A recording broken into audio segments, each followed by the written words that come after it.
All right, what you see in the picture there is a set of files. It's for tool and die makers files.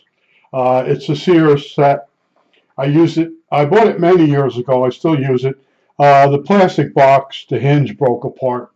But anyway, that's not what this video is about. This video is about how I told you I put myself out there, and I always meet people and end up talking to them for over an hour easily. All right, so I go into the dollar store and I get some Pepsi and I put them in my basket and I'm letting the girl ring it up. She says, "Did you see what this says on the bottom of the Pepsi?" And it's the big Pepsi logo, and in small letters underneath it says sugar free. And I'm like, "Oh." She says, "Yeah, somebody put some of them over there with." She says, "I know you get the regular Pepsi." I said, "Thanks."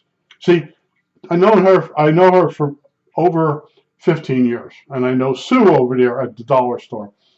So if they're not busy, we'll chat a little bit. And I just happened to bring up the snow shovel story about the neighbor and the whole thing. And she says she runs into sort of the same thing with people. You know, they always want favors from you, but you never get anything in return. I said, well, I shoveled the woman's for her parents, and then I grew up in that neighborhood. I was there. Geez, I was there until I left at 56 years old, and I always shoveled for everybody for free. And at the best I would get was some cookies. So anyway, and I never got a favor in return. So she says that's just the way it is. So I see this woman. She's over in the eyeglass section, and she's saying stuff to us. And I can't hear her, right? So I walk over there because that's what I do. I walk over there and I look at her. She's about the same height as me. She's pretty tall and she's got the blue eyes that I have. And I said to her, "Oh," I said, "you're getting glasses?" And she says, "Yeah." And she's telling me. I said, "What do you want to do?" Because there's a chart you're supposed to look at, but the chart is on the rack too high that you can use it. So I said, "What you do is you put the glasses on and you look at your finger." Right? Your finger. And you look to see the lines on your finger. And that's good enough to get a splinter out of your finger. And that's if you're farsighted. That's how we do it. She says, "Well, I use the back of my hand." So now it's going to be over an hour of conversation. And I'm hitting her with how do you handle this and how do you handle that? See, I was a repairman my whole life. I only knew people from the perspective that they handed me something to fix. I fixed it. I give it back to them. Sometimes they say thank you. Sometimes they'd hand me $3 with a rubber band around it. That was my life on the side besides working. So I started running through, and she said, I was raised Mennonite, but I didn't join. I understand that. I said, look, I understand all that. I know I have Amish friends that were raised Amish, but they didn't join. And she starts saying, well, the belief system that I came up with, and she's telling me what she does. She helps people. I said, look, I'm raised Episcopal. I have the same thing they put in my head. You know, help the other person first, and then you'll be happy, which isn't true. So anyway, we're there talking for over an hour. And she's besides being more of a conservative than I am, all right, as far as voting, I'm neither Democrat or Republican. I'll vote for whoever I think is going to do the best for me. And I started saying to her, look, I said, I don't want to get into politics with you, you know, because she's more conservative than me. She might still be backing Trump. But I said, you know what I noticed? And she's looking at me. I said, look, there are no adults. I said, years ago, right up, John McCain was the last one, you know, put his thumbs down. That was the last adult. And she says she had other words. They no longer take accountability. She was using words that I don't use. But in other words, that's how she said it. In other words, to me, when you're an adult, you step up and you get involved and you resolve things. Now, no one wants to get involved because there's money involved. You don't do the right thing. You make sure you don't cause anybody to lose money. and that's what's wrong. Right? It's all about making money now. Everything is profit. There's no more human kindness. There's no more. Yeah, there's a few of us out there, but we're being overrun. And then you got all the people that are really in financial trouble. They can't help themselves. And I was telling her, I said, yeah, I said, I took the garbage in for one of my neighbors, and she went through the same thing. She did the same thing. She says, you know, you can get caught by your hauling company. They might spot it, and then they'll go through the garbage and get different names, and then they can cancel you. I said, well, I was getting to that point where I was getting chicken shit, that I was taking garbage in for 2 different houses. So every time I put my garbage out, it was 100 pounds in that tote. So I said, you know, when they pick that up by the truck, they might have a thing that weighs it and then puts it down what address, because everything's computerized.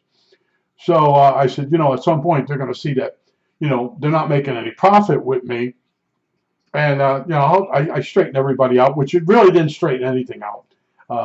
People aren't adults anymore. She said the same thing. In other words, you can stand there and give them, we'll do this, we'll do that, that's how it's going to work. No, they've already decided what they're going to do. It's wrong, and they're going to stick to it, and you're wasting your time. You know, I would say that Ron, whatever his name was, Ron White, he says you can't fix stupid. And that's absolute truth. Now, Forrest Gump was stupid is as stupid does. And she said the same thing. In other words, when people are asking you for help, they're just batting the ideas against you to bolster their decision they've already made. So I've learned that now. I don't tell them, well, what you want to do is do this or do. No, I don't do that anymore. What I do is I stand there, I very politely listen as they vent, and I know they're going to screw up. And you can't fix stupid, so why are you? But I put in enough time, but I cut it short now. And now this woman, in other words, when we started talking, she said people pick on her because she's a long talker. I said, look, I said, my teacher in 7th grade was basically metal shop teacher, Peter Marshall. And he said to me, you were vaccinated with a phonograph needle. And I said to him, you know, what I'm talking to the guy about in this class, the other student, I said, he asked me a question and I'm answering it. And then he's like, yeah, but you're going too far with it. Well, he still doesn't know. In other words, he said to me saying, look, the kid is too stupid. You're wasting your time with him. He didn't say that. He's blamed it on me. But I was trying to explain to someone how to do something several different ways, thinking the light bulb might go on in their head. But now I know it's a waste of time. Simple things. When you realize it's a simple problem, you tell the person what the solution is and why, real quick. And that should be enough. And if it's not, you're wasting your time with the person. And I don't want to be like that, but that's how you have to be. And I had one guy in the neighborhood, and he kept bugging me about selling my house to him. But he wanted it at what I paid for it. And he was serious. And then all of a sudden, I just turned it around on him. And I said, I'm leaving it to the other neighbor for $1. And he's like getting all upset. I'm like, what? He got it in his head that he wanted another house. And he just started bugging me. Like, you know, I'm going to die soon. And because I'm a lot older than he is. And I'm going to leave him my house somehow. And so he would say to me, well, let me know when there's another house for sale. So I did. Well, how much is it? I said, no, you told me to tell you when there's a house for sale. So then I went by the last time. He knew how much it was going for. And he says, you know, that house isn't as good as yours. So I knew that. But he goes, they want more money for that than what yours is actually worth. I said, yeah, I know. My house is worth $250,000. I'm not going to sell it to you for $127,000. I paid $127,000, lawyers and everything, all finished right down to the penny. And I rented the house after I bought it to the people that were living in it, because they didn't realize they just couldn't move out. But all this stuff that I've been going through, I'm learning about people because I don't do the repairs anymore. See, I told you I used to hide in repairs. Now, right over here, let's see if I'm in frame. This is the pulley. Wait. This camera's being a jerk. Right here, there's a pulley. I made that pulley.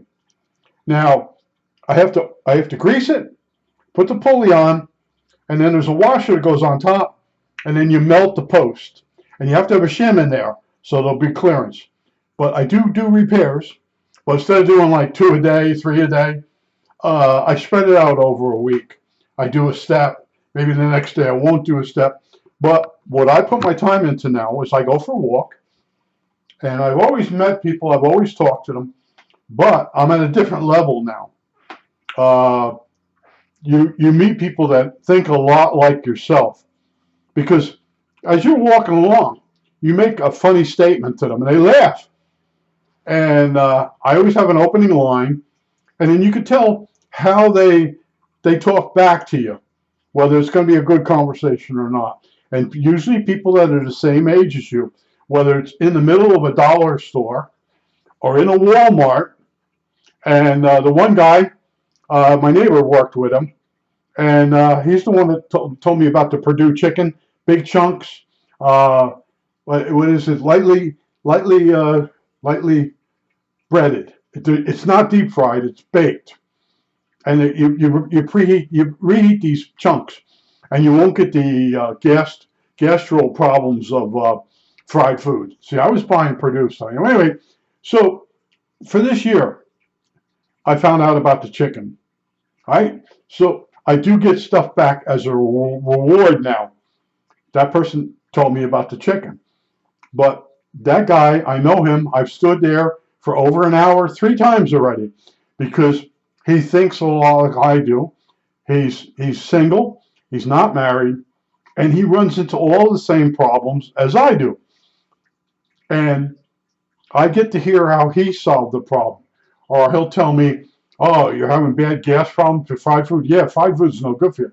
Yeah, well, I started using this Purdue. So I went and bought it, and that fixed that problem. See, problem solved. That's what I've been telling you. I go through and try to get all the problems I have and find a solution for them. And when it comes to helping other people now, I have I don't want to say a script, but when I talk to them, I have to figure out if I tell them something, will they follow it, or are they just standing there and running their mouth because they're frustrated because their ideas don't work? That's what you have to do in life, see? And I was never that. Now, my father used to solve problems by saying, you don't talk about religion and you don't talk about politics. Well, if you don't talk politics or religion in this area, this is a religious area. There's politics right now. It's insanity. So if you rule out those two, you're down to the weather. And my favorite thing is I know what they're building, when it's going to be done, when it's going to be, because as I'm walking, and I see the guys with the sticks and the flags on the end of the stick, they're surveyors. And I walk over to them, and I know some of the tools they use because I had done some surveying with somebody one time, maybe, no, 2 times. And they taught me the basics. And I go over and I start talking to them. And then they'll tell me what's coming, what's going to be built. So now I know, before it's in the newspaper, what's possibly coming and what is coming, depending on when I hit them. And that's an opener. So you're walking by, and in one case, guys, he's 2 blocks from it, and I'm talking to him. He goes, "What's that noise?" I said, "Oh, that's in the park." He says, "I drove by there. They're digging." I said, "They're putting a path in the park." And I know where the path is starting from. I know where it's ending. I know about the house up in the park that the guy died, and his second wife is living in there. As soon as she dies, all that property goes to the town. Well, it's the town actually owns it now, and when she dies, it'll be 100% the town's. I know all this because I know her. I knew him. I know her.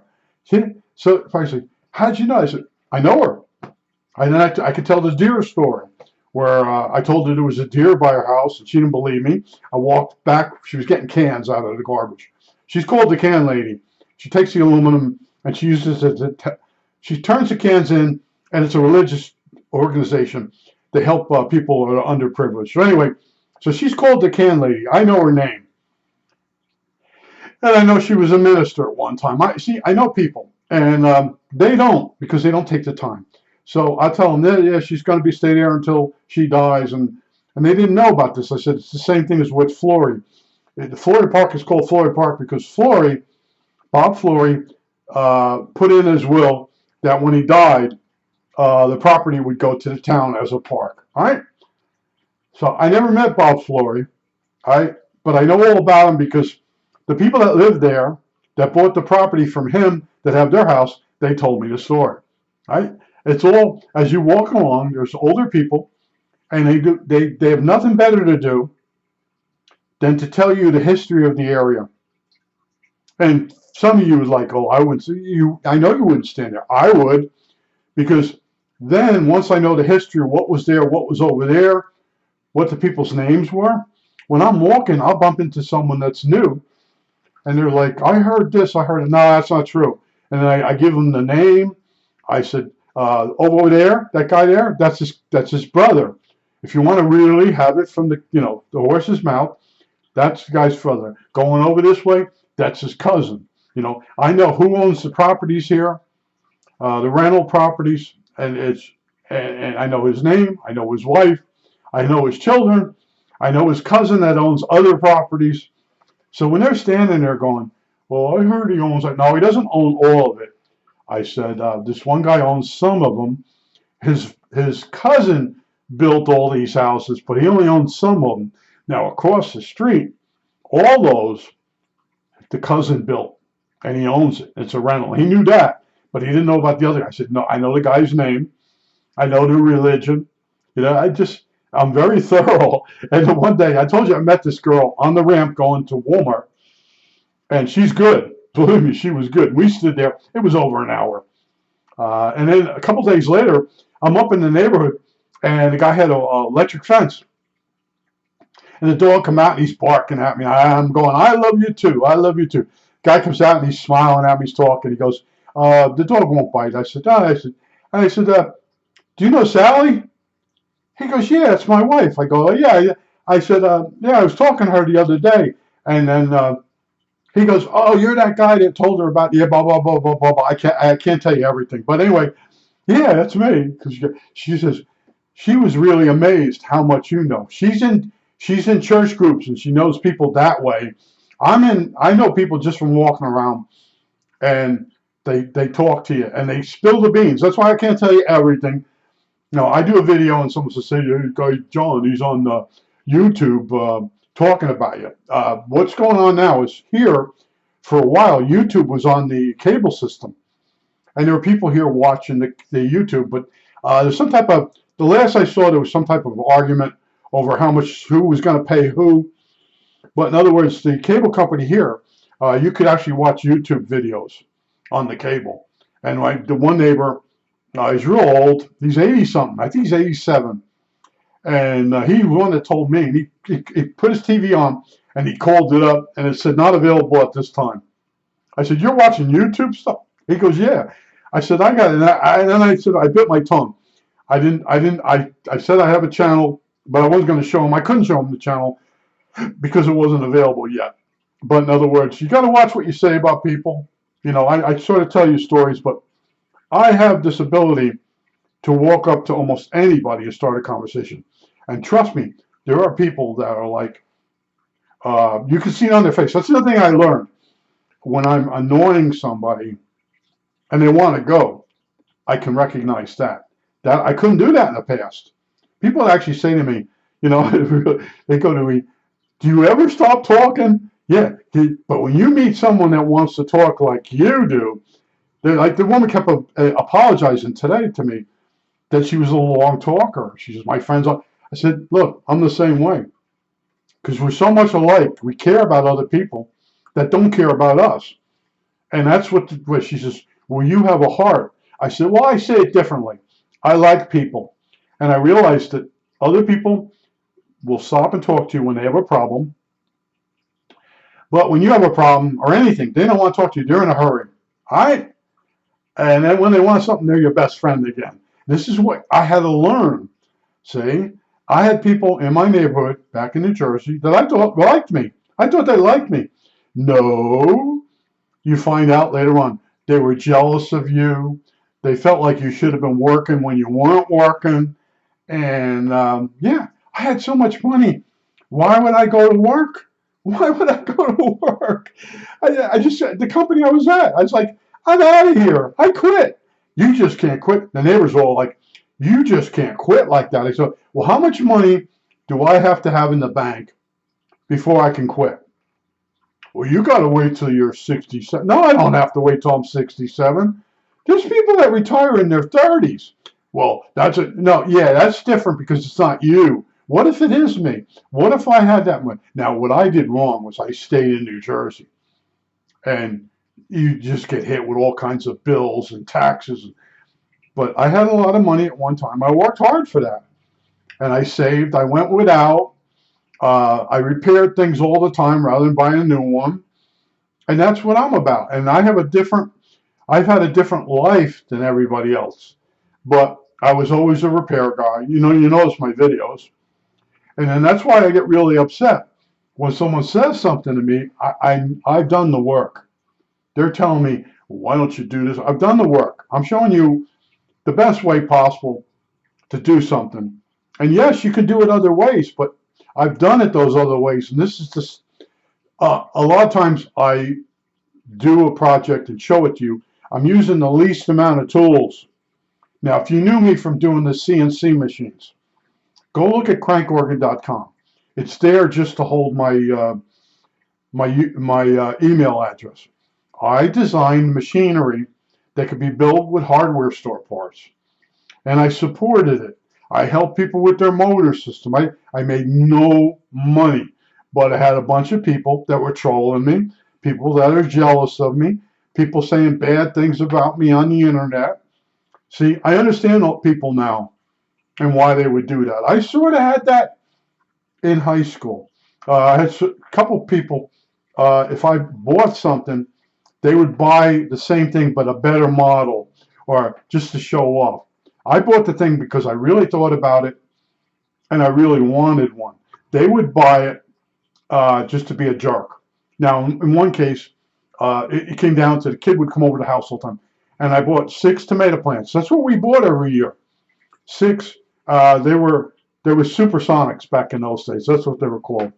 I can think of the other ones. There were beefsteak, there were supersonics, and there were other types of tomato plants you could buy. So I put 6 tomato plants in. Well, this kid that was always copying me and showing me up, he bought 22 plants, and he put them in the shade in the back of his house. They never got flowers. They didn't get one tomato. But see, he had 20-something plants in. I had just 6. And the amount of tomatoes that you got off a beefsteak, or it's enough for 8 people. And then sometimes we would take the tomatoes off. My mother would put them in paper bags. Years ago, there were little paper bags. And I'd drive around in other towns and give the tomatoes to my mother's brothers and sisters. All right?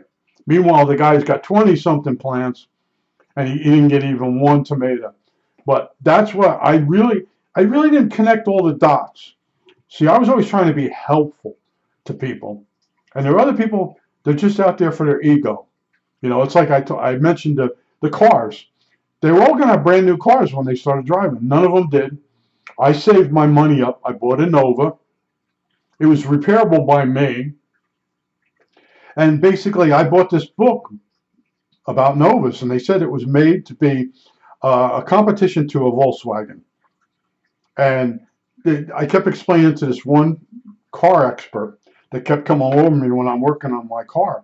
It was a 283 engine. It's a short block. It's an 8-cylinder. But he kept telling me it was a 306, and it's not. All right?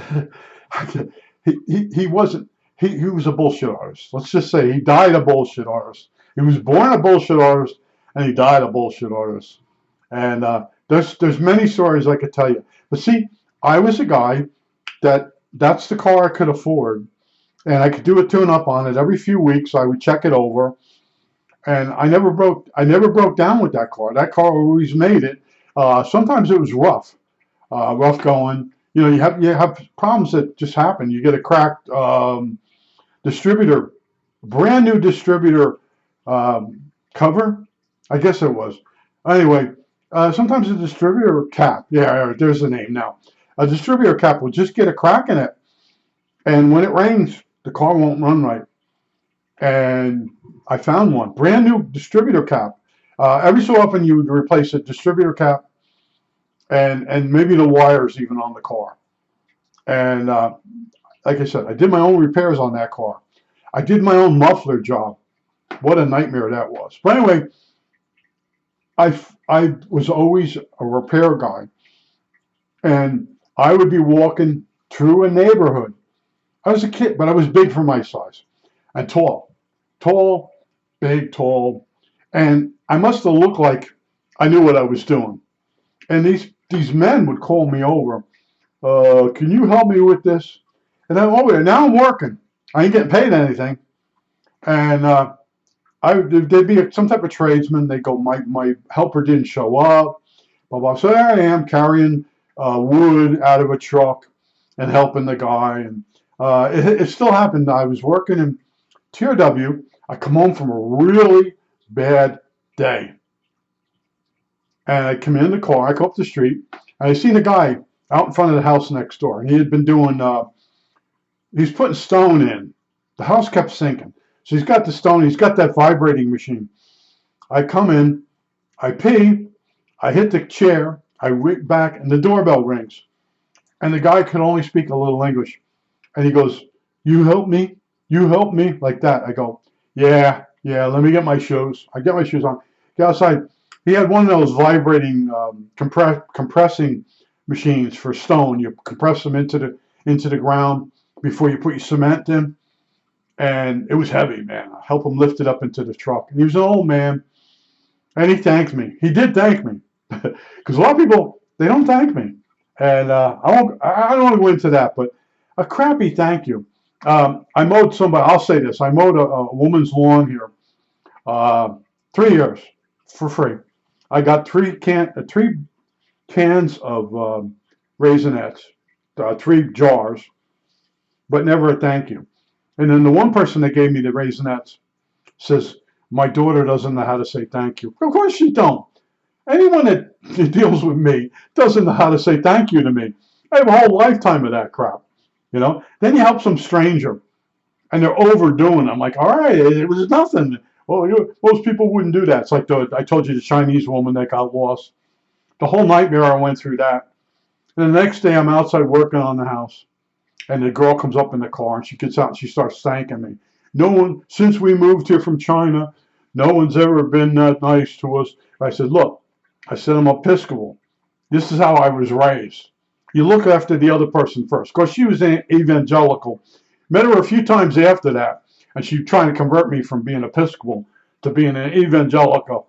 And I just reminded her that if I was an evangelical, I wouldn't have looked for her mother on that 95-degree day when she went off on a senile walk. You know, but people are like, oh, they don't understand what Episcopal is. It's English Catholic. And Robin Williams was Episcopal. Look it up. Look up Robin Williams, Episcopal, and the shirt. Go look the shirt up. I'm going to tell you, number one, you can believe in dinosaurs. I think that's it. All right, that's it.